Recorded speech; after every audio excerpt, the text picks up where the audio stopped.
I am Augusta DeLomo here with my colleague Brian Franklin. Today is October 28th, 2023, and we are in New York City, and we are interviewing Bob Einhorn. Bob, could you introduce yourself to us? Sure. Name is Bob Einhorn. I am a resident of Washington, D.C., where I've lived for over 50 years. And I'm currently a senior fellow at the Brookings Institution, a Washington-based think tank. I spent most of my career in the U.S. Department of State, 35 years. Off and on, I've worked at think tanks, the Center for Strategic and International Studies, and now Brookings. And I'm here because in New York for a conference on the legacy of Walter LaFeber, who was a great Cornell diplomatic historian and someone I worked with when I was an undergraduate at Cornell between 1965 and 1969. Can you start us off with telling us about how you met Walt and maybe some of your important or memorable interactions with him while you were an undergraduate? Well, I showed up in Ithaca, New York as a incoming freshman at Cornell in September 1965. I was all of 17 years old. I had no idea who Walter LaFeber was. I had a vague inclination that I was going to be a government major, but I didn't really know what that entailed. And when I arrived in Ithaca, my schedule for the semester had not been finalized. And I had one or two courses I had to decide upon. So I looked at the books with all the classes, and I saw a survey, a survey on the history of U.S. Diplomatic relations, taught by a guy named LaFeber. Was he French? I didn't know what the La was about. Anyway, that was that. But I noticed it had a high number, 383, whatever it was, which suggested it wasn't available to freshmen.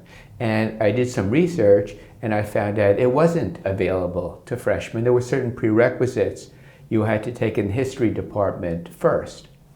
And so I wondered, and I found out you had to have the consent of the professor in order to take the course. And I did some research, and I thought that maybe the advanced placement credits that I had from high school might be honored by Cornell, and I could use that as a prerequisite to take this survey course.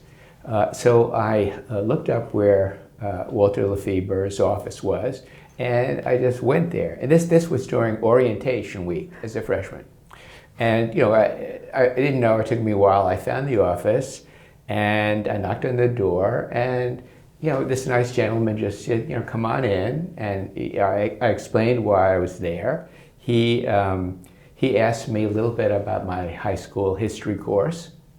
We chatted about that. He asked me what I was interested in academically, did I have any ideas and what I wanted to do after Cornell. I didn't even know what I was going to do at Cornell. But we had a nice conversation, and then we kind of ran out of things to talk about, and I still didn't know whether I was going to be admitted into this course. So I said, excuse me, Professor LaFeber, am I going to be able to take the course? He said, oh, sure you're going to be able to take the course. Of course you're going to be able to take it. And look, you're going to do just fine. Don't worry, you're going to do just fine. And if you ever have any questions, you want to talk about things, my office is open. Come and speak to me. So that was my introduction. I didn't know who I was. This guy was one of the great diplomatic historians of basically all time, and this was my first encounter with him, the first of many encounters with him. When do you think you started to put the pieces together that this was one of, as you said, one of the greatest diplomatic historians, not just I'm coming to my professor's office in orientation week trying to get into this class? What were your first, okay, this is someone who is a field shaper? Yeah, well, I hadn't put it together at that first meeting. But over time, and seeing him every Tuesday, Thursday, and Saturday morning for 2 semesters, I began to catch on that this was something very special.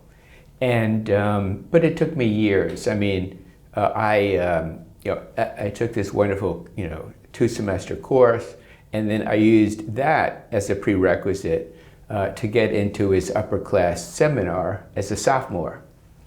And that was pretty cool because it was a small group of people, and there were some real superstars, from our contemporaries at Cornell who took this seminar,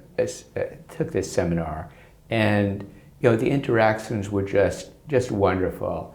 And by that time, working with him in the seminar and his 2-semester survey course, I got the impression, this was one of Cornell's great teachers, and someone who, despite his tremendous scholarly reputation, seemed really to care about undergraduates. I had the scuttlebutt was, there were these big name professors, but they did their own research and they published their books, and undergraduates were kind of an annoyance for them. This was not at all the impression that I was getting, that this guy really cared about undergraduate teaching, and that was really special. What do you think it was that made him such a great teacher? We've heard about his lecturing, we've heard about the long queue outside of the office hours, but as an undergraduate who experienced it, what was it for you that really made him special? He just, he brought the subject alive. What was it in the history book? What's the name? What is history? One goddamn thing after another. It was more than that for him. It was personalities. He would talk about these individuals. Some you knew from prior encounters with history. Some you had never heard of, and he would spin a yarn about them and about their influence and about how they reflected some of the developments of the time and how they shaped them both. And it was this device of using the vehicle of these individuals to talk about the bigger picture and just making the subject of history come alive, which was made him so outstanding as a teacher. And plus his just skills at doing what he did. And everyone you will interview who is a student has this image of this lanky tall guy walking into the lecture room, taking off his trench coat, draping it over a chair, writing 3 or 4 headings on the chalkboard, then moving up so he could see everybody, and then without notes, just telling a story for 50 perfect minutes that ended at the 50-minute mark, and you left there kind of just overwhelmed by the experience. And I've never had that. I mean, Cornell had some very good professors, and they were some showmen, but he was a showman who was not showy. Mm-hmm. Are there any lectures that, to this day, you think about that had an impact on your thinking that really stood out to you at the time and have stuck with you? Well, there's so many of them. If you've seen the Beacon lecture, and this one about a Bullitt, and Bullitt saying he's going to go to the beach and he's going to watch there as the world goes to hell. I remember that one, and I've seen the Beacon. I went to the Beacon meeting, and I've seen the tape of it a few times. But I remember the original when I saw it the first time, and that will stick with me probably forever. After you leave Cornell and you graduate and you start your career, I'm curious what what ways that you interacted with his work as you move forward, whether it was research, whether it was things that you took away from how he interacted with people, with students, what influenced that for you? Yeah. Tomorrow I'll be on a little panel of people who went into policy making, and the interviewer is going to ask exactly the same question. Maybe you wrote the. I did not, but I like that we're on the same page. So what I'm planning to say tomorrow morning is in my professional life, whether negotiating with North Koreans or Iranians or Chinese or Soviets and so forth, I never asked myself, what would Walt do? Because Walt, Walt would have never wanted us to ask that question. Because he would say, it's irrelevant what I would have done. It's what would you do? So I never was conscious that, I reacted this way, the way Walt, or the way Bullitt, or the way this, or the way that. No, it was never that. His influence on my career was much more fundamental than that. It was, basically, he got me started on foreign policy. He got me hooked on foreign policy. And he got a lot of people hooked on foreign policy. I didn't know what I wanted to do. I wasn't, necessarily, fixed on a career in foreign policy, but he made that so accessible, so interesting. And through this vehicle of focusing on individuals, and you ask yourself, kind of, what would I do? Would I have been that? And you begin thinking about those things. So I think, his impact was to get me started, get me, turned on to foreign policy. And I think that's the main legacy, rather than, at that particular moment, I drew a particular lesson from Walt's lecture in the fourth week of the semester. Right. One of the things that I've always been struck by from scholars of foreign relations is some really focus on systems of the big things that influence the way the world moves. And some scholars like Walt really focused on people and the way policymakers interact with those systems. And I'm curious what, in your role as a policymaker, how you see that kind of thinking between what you do as an individual and you're still operating within all these forces that you have no control over. Yeah. Well, this great man, they don't call it great women as well, but they should call it the great person theory of history. And I think there's a certain amount of truth to that. Individuals really matter, but they operate, within great constraints and great historical and other forces, and so it's a combination of the system and the individual. But I think there's a lot of truth in the individual having an impact.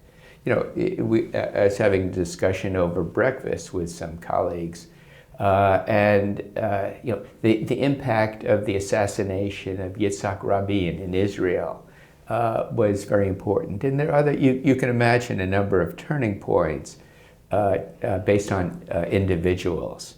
But as someone who was in the bureaucracy for 35 years, I'm very aware of the constraints of the system as well.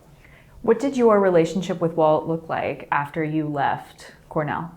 Yeah. I can't say I was as close to Walt as so many people here. This is a self-selected group of attendees. So one person says that he has 200 letters that he has from Walt. Or when his wife Sandy comes, and I knew of Sandy, I'd never met her, but I'd see so many of them hugging her and everything. Had been over, watching TV or sports events with Walt and Sandy and so forth. I didn't have that kind of close relationship. But Walt liked to keep up with, his students that went into government, to policy-making positions and so forth. And he has invited me, and I've come to Cornell to give lectures that he has sponsored. When I had a close friend who was at the Cornell Law School, I'd go up there and I'd call on Walt. We'd exchange emails, but episodically. I can't say I was a regular correspondent of his. I wouldn't consider myself in his close circle of Cornell former students who became close friends. We interviewed Suzanne, his daughter, earlier, and one of the things that she said was that he cared about intellectualism in a variety of forms. It wasn't just about being the best subject expert, but you should have a curiosity for a lot of different things. And that seems in how he's approaching you as a policymaker and the importance of policy and not just talking to the field. And I'm curious how you saw him as a public figure, especially after you left Cornell and he's doing talks and he's working and declassification, how you saw all that work from him. Yeah, I didn't keep up with his public life. I spoke to students, children of friends who'd been to Cornell and marveled that they had a course with LaFeber, and so I kind of followed him from afar. But his public role, I wasn't quite aware. I'm learning things over the last day and a half already about the role he played, at various stages of university life. Because he was such a respected figure, such an esteemed figure who would be called on at moments of crisis in the university to play a role, to intervene, to calm things down, to guide things, and so forth. And I frankly didn't know that much of that, and certainly his role as a public figure, I wasn't that familiar with. How does what you've heard about him in the last few days match on to what you already thought about him, or has it changed the way you think about him? It hasn't changed it at all. It simply amplified a lot of the positive feelings that I've had, toward him over the years. I mean, I'm learning so much about him, and at this conference you have people like me, undergraduates, who may have not known him that well. You have undergraduates who kept up with him constantly. And then you have the whole academic community, history PhDs, who kind of, who've read every single thing LaFeber, has written, and can, discuss LaFeber's attitude toward, Gaddis, or to, Williams, or to this or that. It's interesting to hear what they have to say. I didn't know any of that stuff. But, for me, LaFeber was a great teacher, a great motivator. But his role in the history of American foreign policy, I can't begin to discuss the way so many people at this conference can. You mentioned that I think you described him as hooking your interest in foreign policy. Can you talk a little bit about, what that was for you, and then maybe how you saw that amongst your other classmates who were in these courses with him, how he hooked you all? How did he do that? When, his classes, let me back up a little bit. The way he gave exams, in his 2-semester lecture course, you had exams, I don't know, every 6 weeks or something like that, covering a 40-year period or 60-year period. And the way he would do it is, like 3 or 4 days before the exam, he'd give you 5 essay questions. And you were asked to go back to your dorm, prepare answers. Don't write them out, but think about it. And on the day of the test, I'm going to come in and I'm going to write 3 numbers on the board. And you take out your blue, exam books and you start scribbling. And what that meant, and he said, confer with your friends. It's not cheating. I want you to discuss these answers.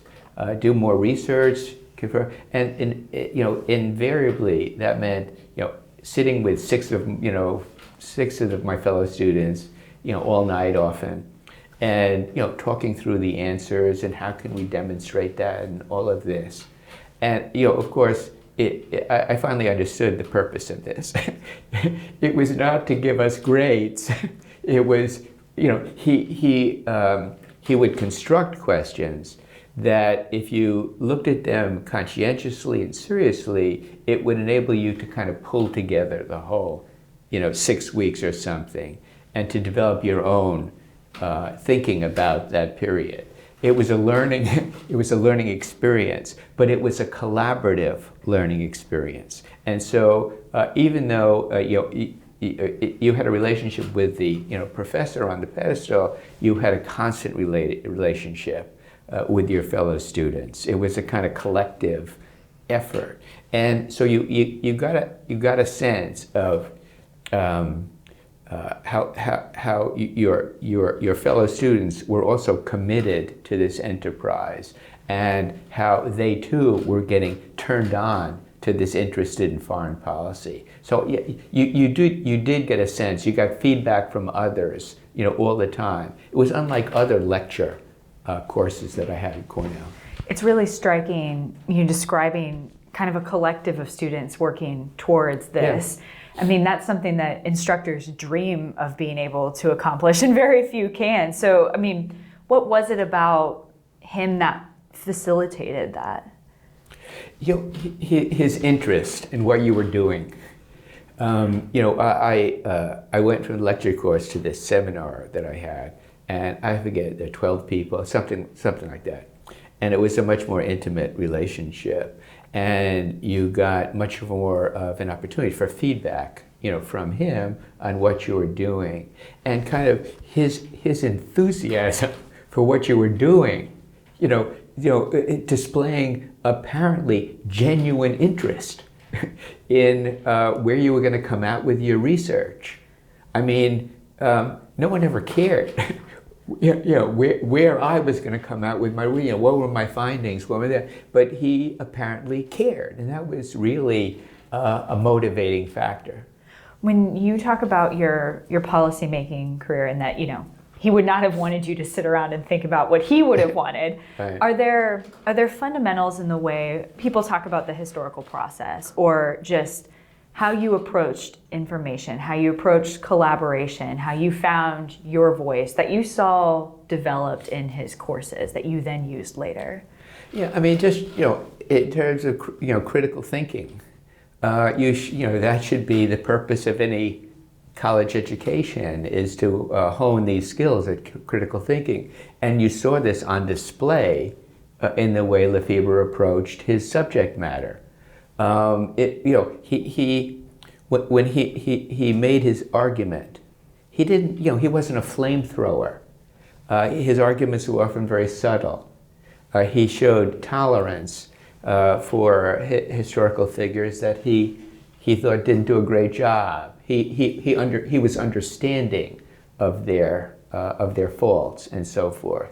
And just this method, the kind of the humility with which he came at individuals and subjects and so forth, and kind of the honesty in which he evaluated these things, and the thoroughness with which he was marshaling his evidence. Those are the kind of things where you hope to be able to emulate that in whatever you do, to be a critical thinker, and to go deeply into a subject, and not to accept the conventional wisdom, but the subtext of this conference is thinking otherwise, and the ability, especially in a big bureaucracy, when there's a lot of groupthink, and it's easy just to go with the flow. And the ability to think otherwise, to think critically, is a vital skill. And people who think otherwise, they get to higher and higher levels in the bureaucracy. And I think you saw that in the way LaFeber approached his subject matter, and you tried to emulate it. Do you see that attempted emulation in certain ways, not only in your work in policy, but now at Brookings and in think tanks, when you are doing research and writing on your own, how you how you see that also playing out in your work when you're not just purely in the bureaucracy. Yeah, I mean now I'm doing things much closer to what LaFeber was doing, not at that high level and with its originality, but you try, and that's what think tanks are supposed to do, not just be cheerleaders from one school of thought or another, but to try to think how can you think differently? How can you make a contribution? And in fact, the way you make a splash in this world is to think a bit differently. If you just jump on the bandwagon, nobody is interested in funding your work. Yeah. You mentioned a couple of times you giving lectures of your own, and I'm curious if you had him in the back of your mind as you were doing lectures and planning them. Yeah, well,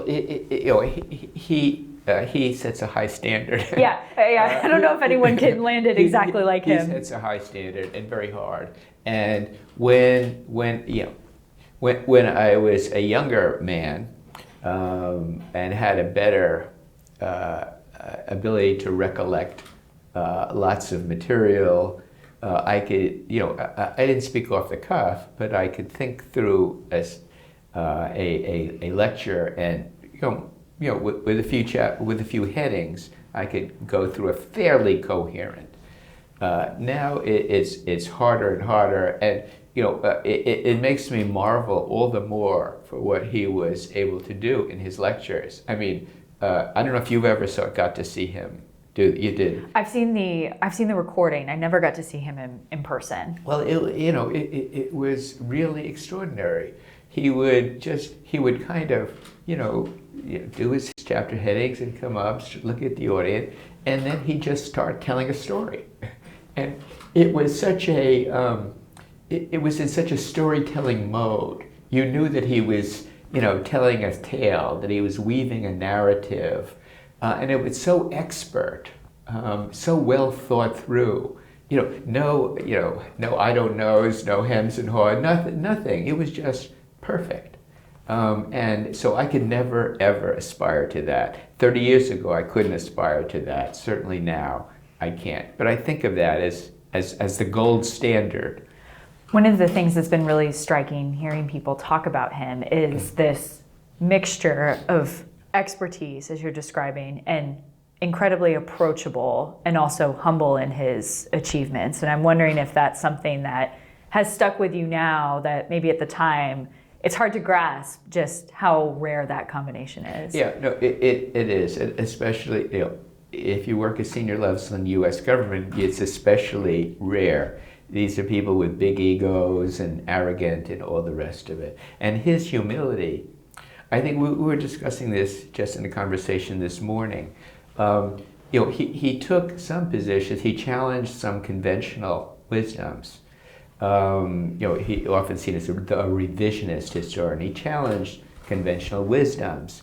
But there are some, and one of his mentors, William Appleton Williams, did challenge conventional wisdoms, but many people thought he was too dogmatic, too arrogant, and so forth. I think Walt's humility, he would state a position, but in a very unassuming way, without some righteous sense of certainty. And he always left open the possibility that maybe there were other explanations as well. And I think this humility toward the subject matter contributed to his credibility. Because if he was open to alternatives, if he wasn't 100% sure of himself, then maybe we could listen to him. Maybe this is a more legitimate explanation for what is going on. So I think this was, he didn't adopt this humility business to enhance his credibility. He did it because that's how he was. Because that's the way he was naturally, I think it added to his credibility. And people didn't see his revisionism as such a threat that other of his other diplomatic historians, other historians were seen as more of a threat because they were so certain and so arrogant and all the rest. And I think this is a great asset of his, but not one he purposefully cultivated. Yeah. You described him as receiving this as an undergraduate as a motivator, that he pushed you all in certain ways. Can you talk a little bit about what that looked like in terms of motivating you to pursue the questions that you were interested in, or things that he kept returning to in his lectures, of ones that stuck with you, or just the way that he pushed you into thinking about your career? Yeah. Remind to repeat that question while I come to another question you won't ask me about. I have lots of friends who took LaFeber's course and who've also, like me, have careers in national security, foreign policy. My closest friend in the world is Steve Hadley, who's going to be coming tonight. We were classmates and we remained closest to friends. And Sandy Berger, who passed away, and so many others. It's not by coincidence that some of the people that LaFeber motivated to go into this area have very diverse views. Sandy was Clinton's national security advisor. Steve was George W. Bush's national security advisor. Eric Edelman is out there in the conservative wing. I'm more on the other side. And Derek Chollet, who unfortunately he was called to the Middle East. He's still in government. He couldn't make it. So you had and it's Walt. There are some professors who really want to imprint their proteges, their disciples, with a particular point of view. That wasn't Walt at all.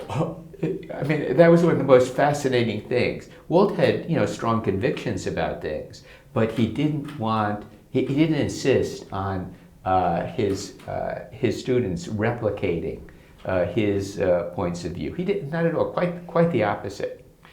His job was to give us the basis in critical thinking and analysis and all the rest, and then we're on our own. And I think he actually took the most pride when he saw people like Sandy on the one side and Steve on the other, and that was what was important. Did they do a good job? Not whether they adhered to his policy prescription. So that was something very special about him. Yeah, it is rare to see such, as you said, an ideological diversity amongst his students. Mm-hmm. And we've heard from other people that he saw teaching undergraduates as his most important role. And did you feel that as a student? I did. Well, I had no basis for comparison. I wasn't a graduate student of his. And I hear the testimony of dozens of graduate students of his in the last 24 hours who thought that they were very special as far as they were as far as Walt was concerned. But just the the time he was prepared to spend with us, the approachability, as you say, the accessibility. There's certain things you cannot fake. And his interest in what we were actually doing, not just in his courses, but after we graduated and what we were doing, that wasn't fake. Yeah. Why do you think teaching was so important to him? Teaching? Teaching. I don't. I don't know.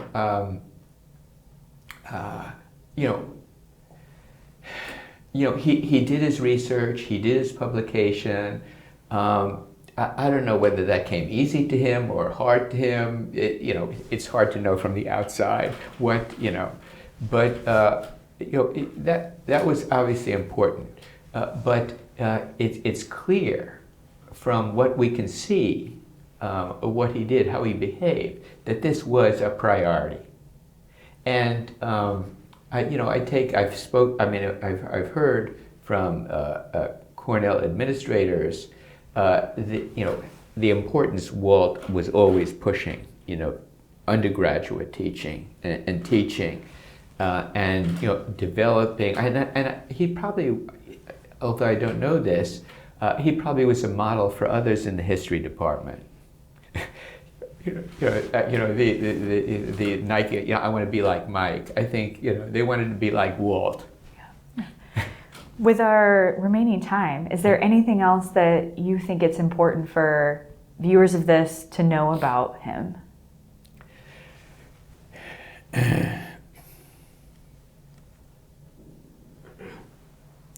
Yeah, I just tell you an anecdote. When I was serving, I served for a long time in the State Department, and in the administration of George Herbert Walker Bush, Bush 41, I was in a State Department job, and I was called over to a meeting in the Pentagon.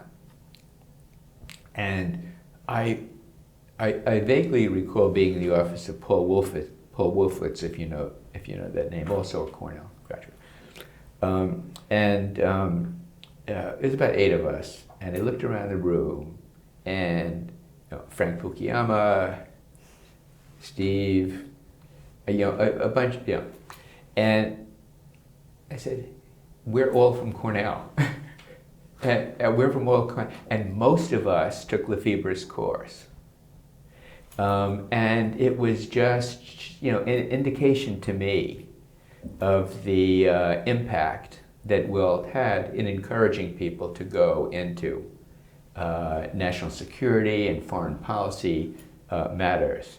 And there's a disproportionate number of Cornell people and Walt's students who've risen to senior levels in the government. They're Yaleys, they're Harvard, but a disproportionate share are Cornell and Walt's students, and I think that tells you something. It does. Thank you so much for. I'll tell you one other thing. And this, I brought the last email I received from Walt with me here, and it was from February 4th, or early February 2021, and he died just soon thereafter. And I mentioned, my contemporaries and what we are doing in the government and so forth. And I said, we are so fortunate to have had the opportunity to learn from you and to be motivated. He turned it immediately on because he was uncomfortable with that kind of stuff. So he turned around and said, he said, I was the fortunate one, and I know from my conversations with other faculty members in the history department how fortunate they felt to work with students like you and some of the contemporaries that you mentioned. And that was kind of typical. And he added something that was interesting. He said, I'm